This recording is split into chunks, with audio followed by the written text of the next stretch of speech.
Ladies and gentlemen, in today's video, we're talking about a performance of Skyfall by the channel PianoX. Now, this is a piece that so many pianists love to play, but you gotta be careful when you're reducing a piece that has so many different instruments and synth layers and voice all down into one solo instrument. It takes some skill, and we're going to talk about both the performance as well as the arrangement, because I think there are some areas in both in which this could be substantially improved. So if you're a pianist, whether you're working on Skyfall or just interested in improving your piano skills in general, I hope you'll find something here that will help you to get even better. Now, right off the bat, I think there are a couple problems even with the very first chord in this piece. Let's listen to it and see what PianoX has for us here.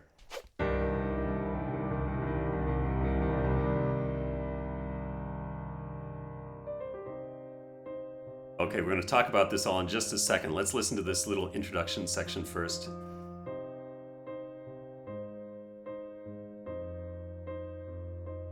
You hear anything there that could be better? How does it compare to the original?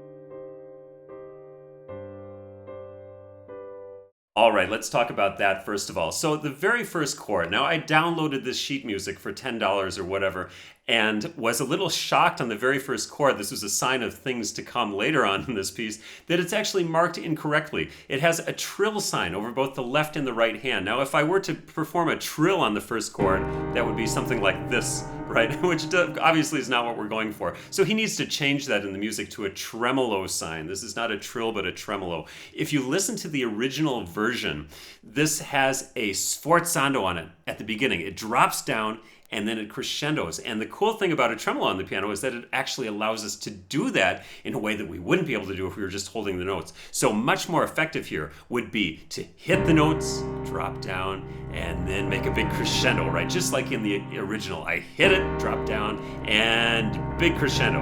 And now, when the theme comes in, he plays this triplet at first much too lazily. It's sort of like this. In the original, it's yada-da-dum. So it really needs to, you have to have your hand already in the right position, ready to go, and da-da-da-dum. Has to be faster. Now, another thing that I notice about his technique, and I'm no saint here, I sometimes make the same mistake, but that doesn't make it right. Watch his thumb. He has a very strong angle in this thumb all the way through this, many places in this piece at least, this kind of angle. We want to straighten that out if we can. And another thing that I notice about the technique in the left hand, so he has this kind of locked hand position, so when he plays the C and the A flat and the F, the hand is in exactly the same sort of form. A better thing to do would be to rotate the hand so that the arm is basically lined up with the finger that is playing at that moment. So when you're playing the thumb, you have this sort of alignment here. When you're playing the third finger, you have this alignment, and the fifth finger like this, so that you're not having to play with your fifth finger with your wrist really cocked to the side like that. That would make this a little bit better. One of the strange things about the score itself that I noticed when I downloaded the sheet music is that there are basically no indications anywhere, no sort of sforzando, legato, accent.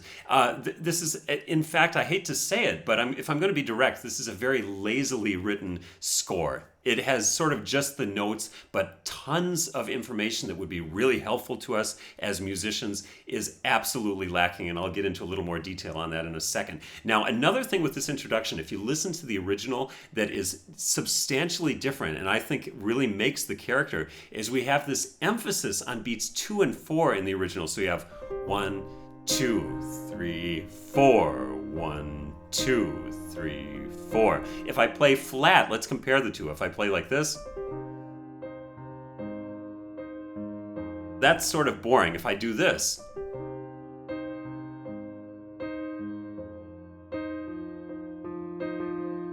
then it kind of gives it this sultry character, this 1, 2, 3, 4, a cool play against the rhythm. It's a nice subtlety that you can bring out if you're playing this, and it kind of, I think, really matches the character of this piece and what it's all about. Let's continue on and see what we've got after that.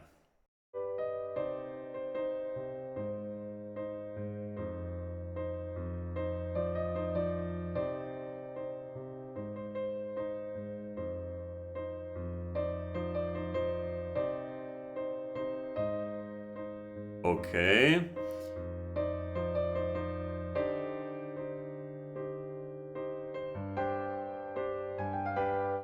All right, there's a lot to talk about here. Now we get into this issue of what do we do when we reduce all of this material that we have in the original down into a piano version.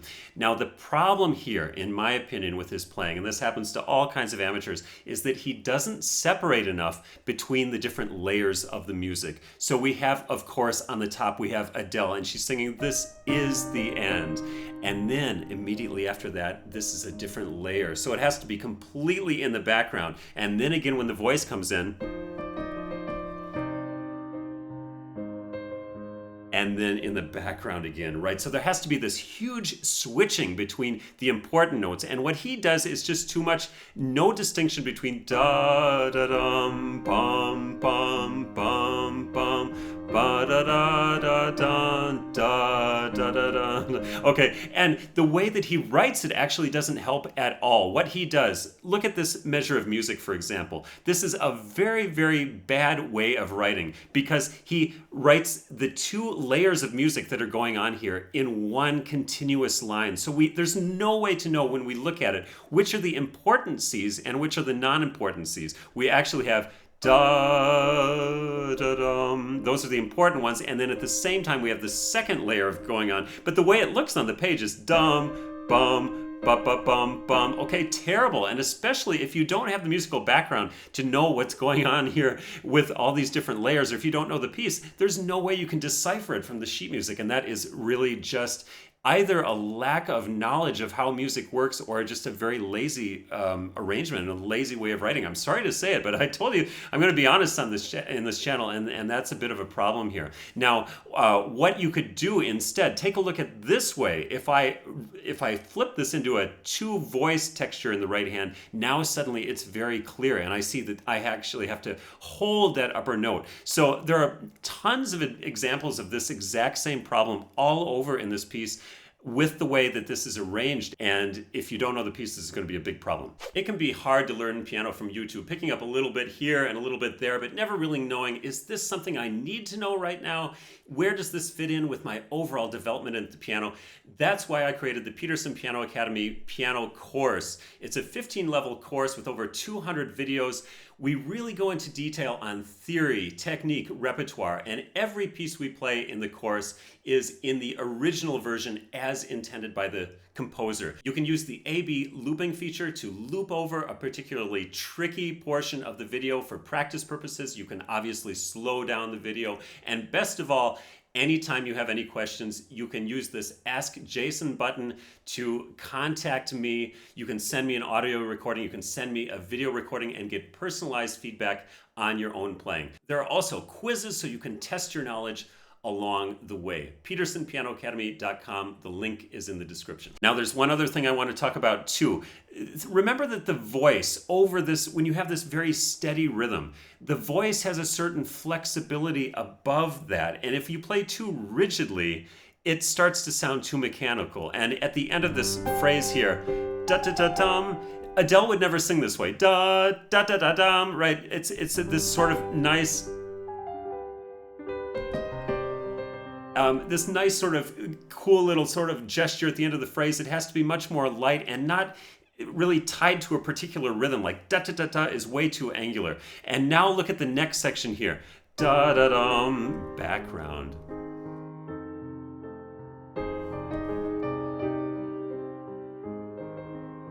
So you see, I'm making this huge difference between the melody notes, da-da-dum, background, really moving this, but at the same time, keeping this progression in the background, moving, swelling, and going back down.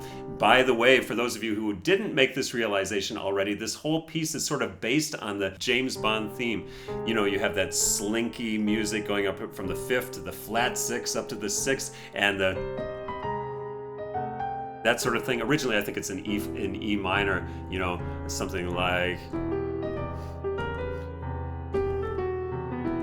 So Adele takes that little chord progression here and suddenly brings it into this music. Let's keep going. See here, the middle section is just too heavy. It needs to really, really be separated from the melody.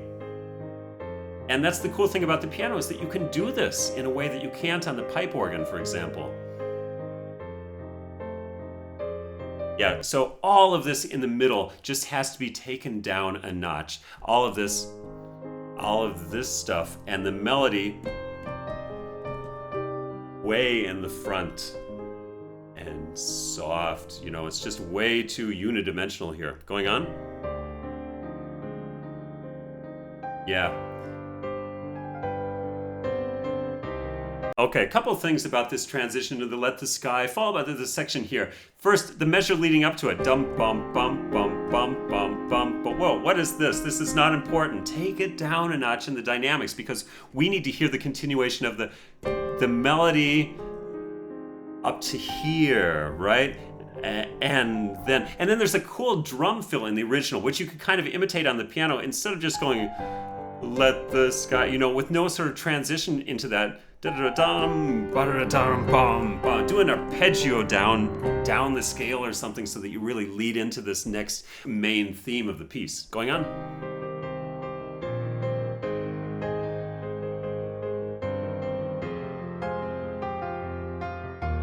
Here he does a better job actually of keeping the notes in the left hand lighter.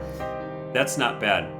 And I would actually even hear, you know, when you do da da da dum bum bum bum bum bum bum bum bum, keep those notes in the middle even softer. Create this cool layering effect. It really helps also in this section.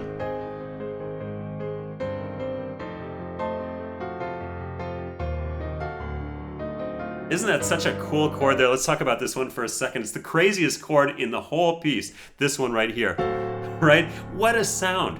That actually is a common jazz chord. It's probably the juiciest of all the jazz alterations you can have. Namely, it's called a sharp ninth. So what I have is a D7 chord here, normal D major chord, adding the seventh. And then if you look at this F sharp here in the middle, adding the F on the top. So what would be the F from the D minor chord actually is actually what we call a sharp 9. D is the 8, E is the 9, and if we sharp that 9, it takes us up to this F. And it's a very interesting sound because we have the major chord on the bottom, and we have the note that normally wouldn't fit at all, this minor note, you know. You can kind of play it in blues and stuff like that too. It's a cool sound, this sharp 9th. Going on?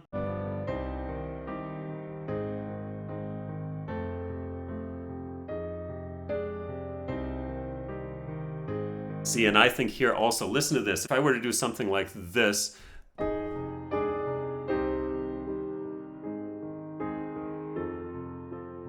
two things: keeping the stuff that isn't sung more in the background and creating more of a sense of a swell when I'm going from here to here to here. So all of that swelling, but still underneath the main melody, will really help you to create a nice sound there. Going on?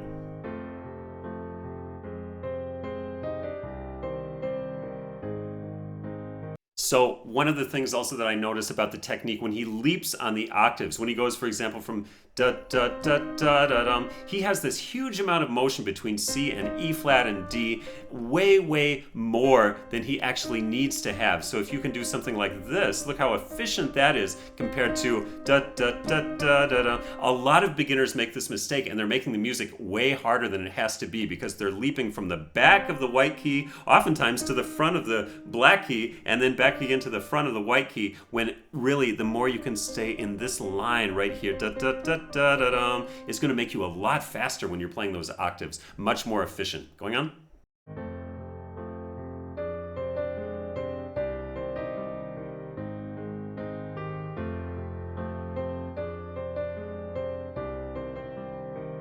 Here you always want to be thinking about the way you would emphasize the text. You know my number, and not number. So we have to be careful with that all the time. Be thinking about that with pieces that have a text along with them, or originally had a text.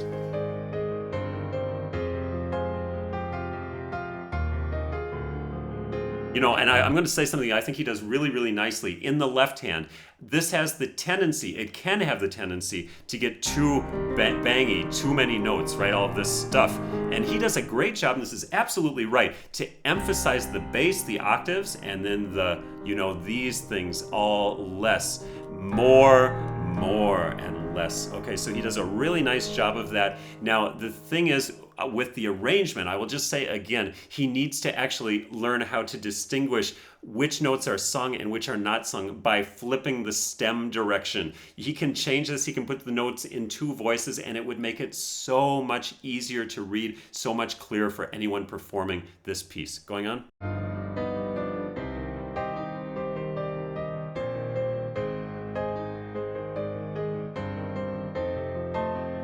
So all of this through here.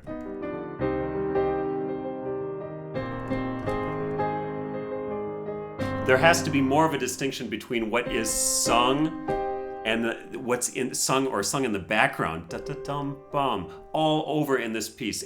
But like I said, nice job in the left hand. I do appreciate that. And I think actually his arrangement in and of itself is good. It's just the way the arrangement is written that bugs me a bit. Going on. There's that crazy chord again.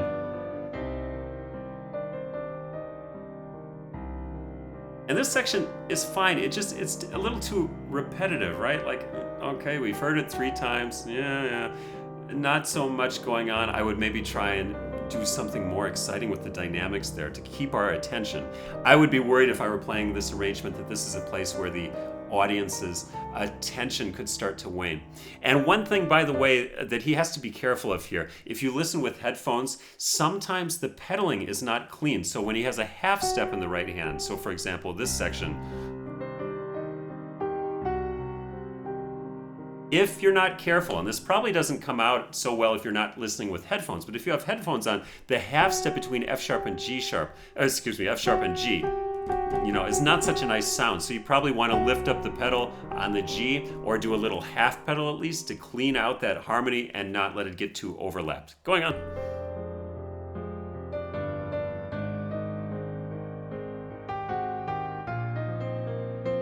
So here, my only comment on this is, again, it's played so mechanically. And remember, if you're singing a piece like this, you have a certain amount of flexibility over the very rigid rhythm that the band or the accompaniment is playing down below. So feel free, I would say, go ahead and take a little time in the right hand. It's not that different from playing Chopin, actually. So if you did something like...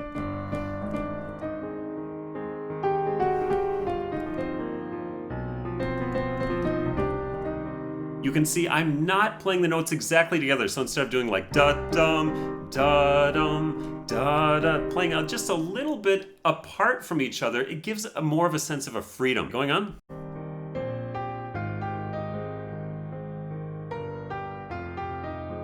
Also these, I think they're also too mechanical. Da-da-dum, dun-dun-da-da-dum. What if it was ya-da-dum, ya-da-ya-da-dum? Just a little bit more sort of ebb and flow in the right hand. The left hand can still play absolutely in time, but that will give you the sense of like a singer kind of embellishing the music over the top.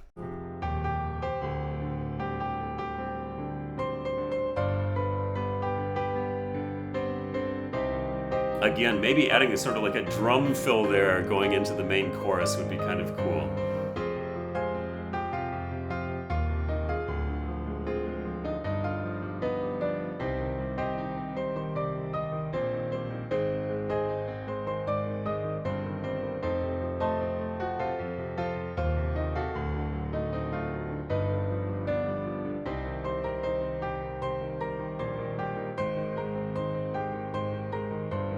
Yeah, again, the thing that just strikes me with the technique are the huge leaps in the right hand between the octaves.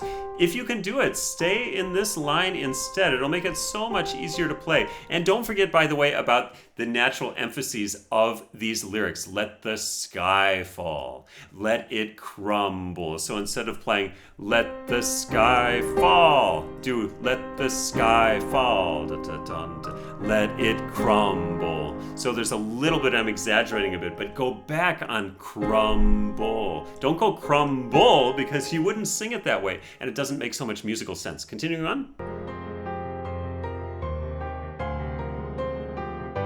He does a good job again of keeping all those notes in the left hand here, not too busy.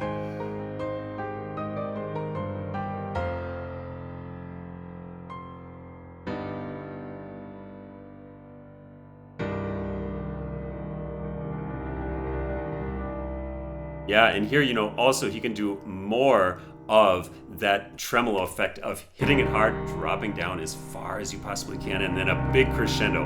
And by the way, with this arrangement, there are so many octaves at the end, but if you're playing this, you can feel free to leave some of them out and you will have absolutely no ill effect on the music whatsoever. So if I, instead of doing, for example, ya da da da dum bum, you can do ya da da da dum, hit the octaves on the main beats. It's a lot easier to play that way, and you really don't lose anything. In fact, you gain a sort of cool kind of emphasis with doing ya da da da dum bum instead of a too stiff kind of ba ba ba ba bum bum.